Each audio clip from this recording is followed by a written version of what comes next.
प्रहलाद पटेल ने आज पत्रकार वार्ता को संबोधित किया और उन्होंने आगामी समय में भाजपा की सरकार बनने का दावा किया। इसके साथ ही छिंदवाड़ा जिले में भाजपा की 7 सीट लाने की भी बात कही। इसी दौरान उन्होंने कमलनाथ पर प्रहार करते हुए कुछ तीखे प्रश्न किए। उन्होंने बताया कि पिछली बार भी उन्होंने जो प्रश्न किए थे उसका अब तक कांग्रेस या कमलनाथ जी की तरफ से उन्हें जवाब नहीं मिल पाया है। परिवारवाद ईस्ट इंडिया कंपनी भी कलकत्ता की तरफ से आई थी। मैं कमलनाथ और उनके बेटे को यहाँ का अतिक्रमणकारी मानता हूँ, तो घोषित करता हूँ। और मैं मानता हूँ कि उसके कारण यहाँ जो स्थानीय नेतृत्व है उसको समाप्त करने का काम कमलनाथ ने किया है और उनके पुत्र वही कर रहे हैं। और हम परिवारवाद के विरोधी हैं, तुष्टीकरण के विरोधी हैं। कांग्रेस का ये चरित्र है और इसलिए मुझे लगता है कि मैंने उनको ये नकली हिंदू भी कहा है कि वो छिंदवाड़ा के भीतर हिंदू हैं और छिंदवाड़ा के बाहर वो हिंदू की बात नहीं करते, ना उनके नेता करते हैं, ना वो करते हैं। प्रहलाद सिंह पटेल अचानक कमलनाथ के ऊपर आक्रामक कैसे हो गए? कब नहीं हुई, जरा वो दिन बताइए। आपने चुनौती भी दी है उनको। मैं बता रहा हूँ कि आपने हमको मोटरसाइकिल पे चलते देखा, अभी आप इसी शहर में मुझे पैदल चलते देखेंगे। मैं उम्मीदवार हूँ नरसिंहपुर से, लेकिन छिंदवाड़ा की धरती पर पैदल चलकर भारतीय जनता पार्टी और अपने नौजवान मित्र के लिए वोट मांगूंगा। ये भी साबित करूंगा कि मैं जमीन में भी सो सकता हूं और हवा में भी, लेकिन कमलनाथ सिर्फ हवा में धूल उड़ा सकते हैं। मतलब ये माना जाए कि आपकी जो लोकसभा का अनुभव छिंदवाड़ा का था वो इस बार काम आएगा?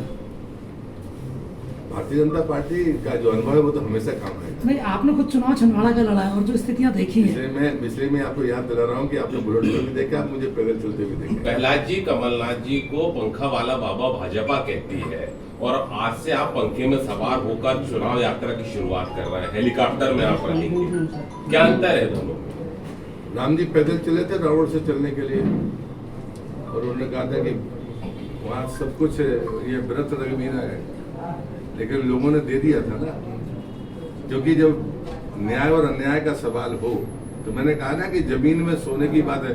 और आपने बहुत बढ़िया बात कही है। मैं एक और चुनौती देता हूँ कमलनाथ जी को, वो 24 घंटे आम आदमी की तरह जी के बता दे तो मैं उन्हें नेता मानूंगा। अगर वो ना कर पाए उम्र के कारण तो अपनी औलाद से कहते हैं वो 24 घंटे जैसे मैं सो के आ गया ऐसे 24 घंटे समय काट दे। रहा सवाल, इसलिए मैं कह रहा हूँ मैं जमीन में भी सो सकता हूँ, धूल भी खा सकता हूँ और बुलेट पे भी चल सकता हूँ और हेलीकॉप्टर में भी जा सकता हूँ। लेकिन कांग्रेस को समाप्त करने, उनको पराजय के लिए जरूरी है कि हम सबका आशीर्वाद मिले। ये प्रहलाद जी, ये जो टिकटों में देरी हो रही है, भाजपा में भी अभी तक 6वीं सूची जारी नहीं हुई है, लगता नहीं कि समय बहुत कम मिल रहा है प्रत्याशियों को, खासतौर पर प्रत्याशियों के लिए?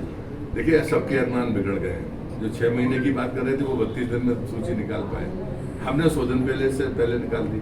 हमारी प्रक्रिया में कोई देरी नहीं है। नामांकन 21 तारीख से शुरू होने हैं।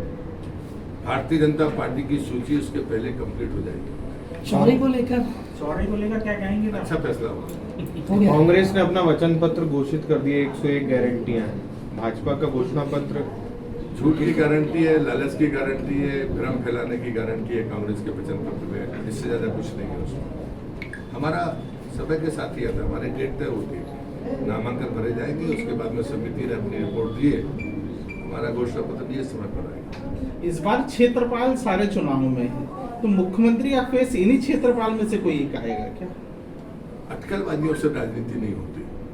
और मैंने एक जगह पे किसी चैनल में कहा भी था कि हमारी तुलना हमारे लोगों में आपस में नहीं होनी चाहिए। हमारी तुलना कमलनाथ जी से हो, दिग्विजय सिंह जी से हो, दूसरा नेतृत्व तो दूसरी पीढ़ी का नेतृत्व कांग्रेस के पास है नहीं, तो मैं किसी और का नाम लूं कि उससे हो। ये भारतीय जनता पार्टी ही है। हम लोग तो दूसरी पंक्ति के नेता हैं जिनके आप नाम ले रहे हो, तीसरी पंक्ति भी तैयार है। इसलिए ये अटकलबाजी नहीं होनी चाहिए। भारतीय जनता पार्टी का फैसला अंतिम फैसला।